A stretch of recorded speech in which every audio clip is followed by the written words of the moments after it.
नमस्कार दोस्तों, एक बार फिर से आप सभी का आपके अपने चैनल विकास ई न्यूज़ पर बहुत बहुत स्वागत है। दोस्तों, इस वीडियो में हम बात करने वाले हैं राजस्थान की एक नई भर्ती जिसका नाम है राजस्थान पशु परिचारक भर्ती 2023। इसमें जो राजस्थान सरकार द्वारा पद रखे गए हैं वो है 5,934 पद। और सबसे बड़ी और ख़ास बात यह है कि इसमें जो योग्यता आपकी मांगी गई है वो है सिर्फ और सिर्फ 10वीं पास। इसके अलावा किसी प्रकार की आपको आवश्यकता नहीं है। यदि आप कम से कम 10वीं पास है तो इस भर्ती के लिए आप एलिजिबल हैं, आप इस भर्ती के लिए योग्य हैं। विज्ञप्ति विभाग द्वारा जारी की जा चुकी है। इस वीडियो में हम बात करेंगे कि क्या ये भर्ती सीईटी में होगी या फिर सीईटी के जो बाहर के कैंडिडेट जिन्होंने सीईटी नहीं कर रखा वो भी इसके लिए एलिजिबल होंगे। ये बात हम इस वीडियो में करेंगे। साथ में देखेंगे कि पशु परिचारक क्या होता है, इस बात का भी डाउट आपका क्लियर हो जाएगा। और क्या काम करना होगा एक पशु परिचारक को, ये बात भी इस वीडियो में आपको देखने को मिल जाएगी। और दूसरी सबसे इंपॉर्टेंट बात यह है कि ये भर्ती राजस्थान में 20-21 साल के बाद देखने को मिली है। पहले इस भर्ती का नाम क्या हुआ करता था और अभी इस भर्ती का नाम आपको पता है राजस्थान पशु परिचारक कर दिया गया है। और किस प्रकार से इसमें आपका सिलेक्शन होगा, सिलेबस क्या होगा, कब से लेकर कब तक फॉर्म भरे जाएंगे, कितनी आपकी फीस लगेगी, वो सारी बातें इस छोटे से वीडियो में कर लेंगे। वीडियो कंप्लीट देखना है, कहीं पर भी स्किप नहीं करना है। सबसे पहले चैनल सब्सक्राइब कर दीजिए, बेल आइकन प्रेस कर दीजिए और वीडियो को लाइक कर दीजिए। और ये जो पीडीएफ है आप व्हाट्सएप ग्रुप से प्राप्त कर सकते हो या फिर आप टेलीग्राम ग्रुप से प्राप्त कर सकते हो। टेलीग्राम ग्रुप का जो नाम है विकास ई न्यूज़ नाम है। ये आपको टेलीग्राम में जाना है, सर्च करना है, वहाँ से इसको डाउनलोड करना है। सबसे पहले देख लेते हैं पशु परिचारक क्या होता है। आपके मन में जो डाउट है कि पशु परिचारक क्या होता है, इसके बारे में हम देख लेते हैं कि पशु परिचारक क्या होता है। देखिए, आपने देखा होगा कि जो पशु हॉस्पिटल होते हैं, पशु अस्पताल का हो या पशु हॉस्पिटल का हो, वहाँ पर ये जो पशु परिचारक होते हैं इनका काम होगा, उनको क्या कुछ काम करना होगा ये भी हम इस वीडियो में जान लेते हैं। सबसे पहले तो हम बात कर लेते हैं क्या ये भर्ती सीटी में होगी या सीटी से बाहर होगी। आपको पता है कि ये भर्ती है 10वीं पास। और राजस्थान में जो सीटी करवाया गया है वो दो तरह से करवाया गया है, एक तो 12वीं पास और एक ग्रेजुएशन लेवल। 10वीं पास पर कोई सीटी नहीं है, मतलब ये जो भर्ती है आपकी बिना सीटी की होने वाली है। इसमें किसी प्रकार की सीटी की आवश्यकता नहीं है। तो जो कैंडिडेट सीटी को लेकर परेशान हो रहे थे वो भी इस भर्ती के लिए आवेदन कर सकते हैं जिनके पास सीटी नहीं है। उसके बाद में ये जो भर्ती है आपकी 4th ग्रेड की भर्ती है। 4th ग्रेड मतलब आप समझ गए होंगे 4th ग्रेड की भर्ती किस प्रकार से है। इस भर्ती का जो वर्तमान में नाम है, पहले जलदारी हुआ करता था पशु परिचारक, अभी वर्तमान में नाम है। इससे पहले भी इस भर्ती का और नाम हुआ करता था, वो भी मैं आपको बता देता हूँ। सिपाही करता इस भर्ती को बोलते थे, या फिर गडरिया भर्ती। सिपाही करता या गडरिया, सिपाही गडरिया या फिर सिपाही करता या गडरिया, इस प्रकार इस भर्ती का नाम हुआ करता था। पहले ये 8वीं पास हुआ करती थी और डायरेक्ट इंटरव्यू के आधार पर इसमें चयन होता था। अभी इस भर्ती का नाम पशु परिचारक है, 10वीं पास है और एग्जाम आपको देना होगा। एग्जाम जो है वो सारी एग्जाम की बातें हम आगे करेंगे, लेकिन एग्जाम के आधार पर ही आपका इसमें चयन होने वाला है। इसके अलावा इसमें जो क्या काम करना होता है, सबसे पहले जो पशु हॉस्पिटल होता है उसमें जो मुख्य रोल होता है, जो सबसे अहम किरदार होता है वो पशु डॉक्टर जो होते हैं उनका होता है। अगर डॉक्टर की अनुपस्थिति होती है तो वहाँ पशुधन सहायक का रोल होता है। और पशुधन सहायक से भी नीचे जो आते हैं वो पशु परिचारक आते हैं, बाद में इनका रोल आता है। और पशुधन सहायक या फिर डॉक्टर कहीं पर जाते हैं कोई पशु के इंजेक्शन वगैरह लगाने के लिए, ये जो पशु परिचारक होते हैं इनको साथ में जाना पड़ता है। या फिर ये मल्टीटास्किंग वाले कैंडिडेट होते हैं जिनको हॉस्पिटल वगैरह में कोई सफाई कर्मचारी या फिर कोई पशु यदि हॉस्पिटल में आता है तो उसको पकड़ने वगैरह का काम जो पशु परिचारक का होता है, तो ये काम इनको करना पड़ सकता है वहाँ पर। अब सीधा चलते हैं रिक्रूटमेंट के बारे में। तो ये आपका 6 अक्टूबर के दिन रिक्रूटमेंट रिलीज़ हुआ था। टेलीग्राम पर आपको सूचना दे दी गई थी, व्हाट्सएप पर भी दे दी गई थी। कुल जो पद हैं 5,934 है, ये मैंने थंबनेल में लिख दिया है। इसके आवेदन की जो प्रक्रिया है वो SSOID के माध्यम से आपको आवेदन करना है। और OTR मतलब कि वन टाइम रजिस्ट्रेशन की सहायता से, ये OTR आपका वन टाइम रजिस्ट्रेशन की सहायता से आपका आवेदन होगा। और OTR का मतलब ये है कि किसी कैंडिडेट ने आज तक ये SSOID नहीं बनाई है तो उनको SSOID बनानी है, अपना एक वन टाइम रजिस्ट्रेशन करना है। और बाद में उनको किसी प्रकार रजिस्ट्रेशन की आवश्यकता नहीं होती। एक टाइम रजिस्ट्रेशन करने के बाद में सारे के सारे फॉर्म जितने भी SSOID से भरे जाएंगे वो सिर्फ उसी से भरे जाएंगे जो आपने वन टाइम रजिस्ट्रेशन करते समय नाम पता जो आपका सामने आपके स्क्रीन पर आएगा वो ये आपका प्रत्येक फॉर्म में फिर रहने वाला है। तो ये आपको थोड़ा सा ध्यान रखना है कि अपने आधार कार्ड या जन आधार कार्ड से जब आप OTR करो तो उसमें सबसे पहले अपना नाम वगैरह करेक्शन करवा लेना है आपको। इसमें जो फीस रहेगी वो भी वन टाइम फीस रहेगी।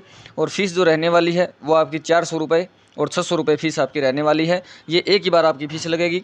यदि अब से पहले आपने कोई और फॉर्म राजस्थान भर्ती जैसे पीछे जो भर्तियाँ आई थी उन भर्तियों के लिए यदि आपने अप्लाई किया था, जैसे वनपाल वनरक्षक और अभी जो राजस्थान पुलिस की भर्ती आई थी उसके लिए यदि आपने पेमेंट किया है तो आपको इस भर्ती के लिए पेमेंट करने की आवश्यकता नहीं, बिना पेमेंट आपका फॉर्म भरा जाएगा।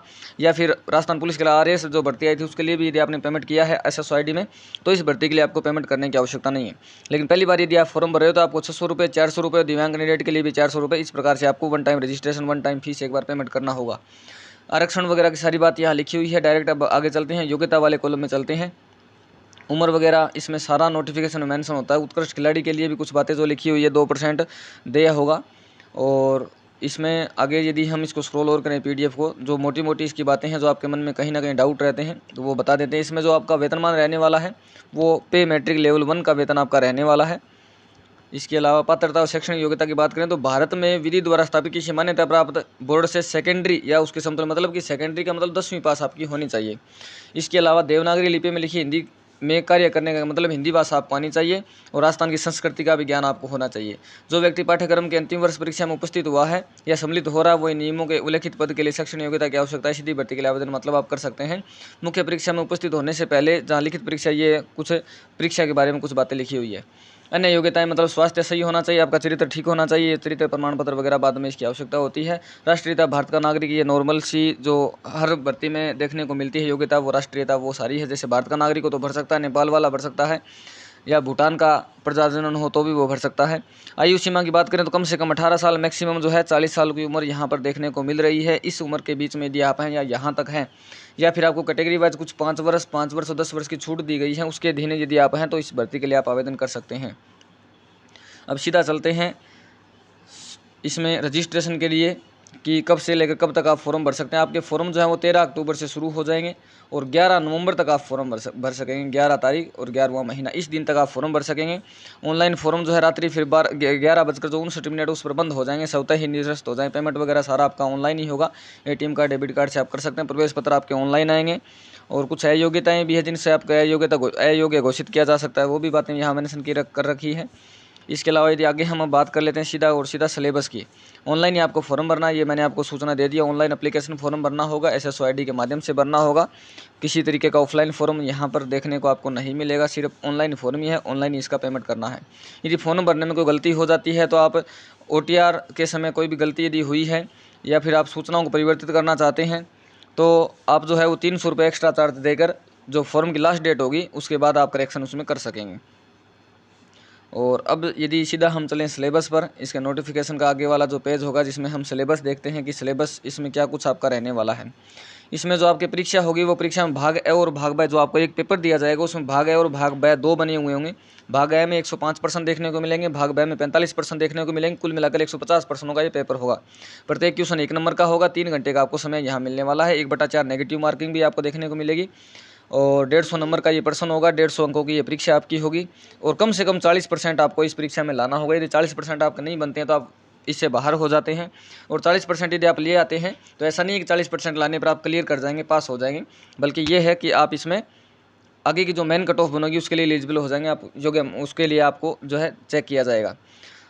आगे की कट ऑफ जो मेन कट ऑफ और बनेगी उसके बाद आपको वो कट ऑफ भी क्लियर करना आवश्यक है, लेकिन 40% जो है वो मिनिमम लाना पड़ेगा। मान लीजिए अभी 5,934 सीटें हैं और इसमें जितने भी अभ्यर्थियों ने एग्ज़ाम दिया है, मान लीजिए 5,000 अभ्यर्थी ऐसे हैं जिन्होंने 40% नंबर ले लिए, लेकिन 5,000 से नीचे कुछ ऐसे हैं जिन्होंने 40% नंबर नहीं लिए।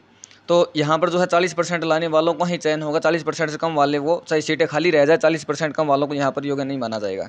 अब सिलेबस की बात करें तो जो भाग ए होगा जिसमें 105% आपको देखने को मिलेंगे, उसमें राजस्थान राज्य के विशिष्ट संदर्भ के साथ माध्यमिक स्तर के सामान्य ज्ञान होना चाहिए, 10वीं तक का सामान्य ज्ञान, दैनिक विज्ञान होनी चाहिए, गणित का ज्ञान होना चाहिए, सामाजिक अध्ययन, भूगोल, इतिहास, कला, संस्कृति और समसामयिक विषय का मतलब करंट अफेयर आदि समाविष्ट हो। ये आपका 105 प्रश्नों में देखने को आपको मिलेगा। 45 प्रश्नों में जो पशुपालन से संबंधित जो प्रश्न होंगे, सामान्य ज्ञान जिसमें पशुओं की जो नस्लें कौन कौन सी है, कृत्रिम गर्भाधान, बधियाकरण, संकर प्रजनन, दुग्ध दोहन, ये जो आपके चमड़े, पशुओं के चमड़े एवं हड्डियों का उपयोग किस प्रकार से किया जाता है, पशु मेले, पशु गणना, गौशाला प्रबंधन, साफ सफाई का महत्व है, गोबर मूत्र उचित निष्पादन, इस प्रकार से ये जो 45 क्वेश्चनों में आपको ये जो सिलेबस है इससे आपको क्वेश्चन देखने को मिलेंगे। इस प्रकार से क्वेश्चन आपसे वहाँ पर पूछे जाएंगे।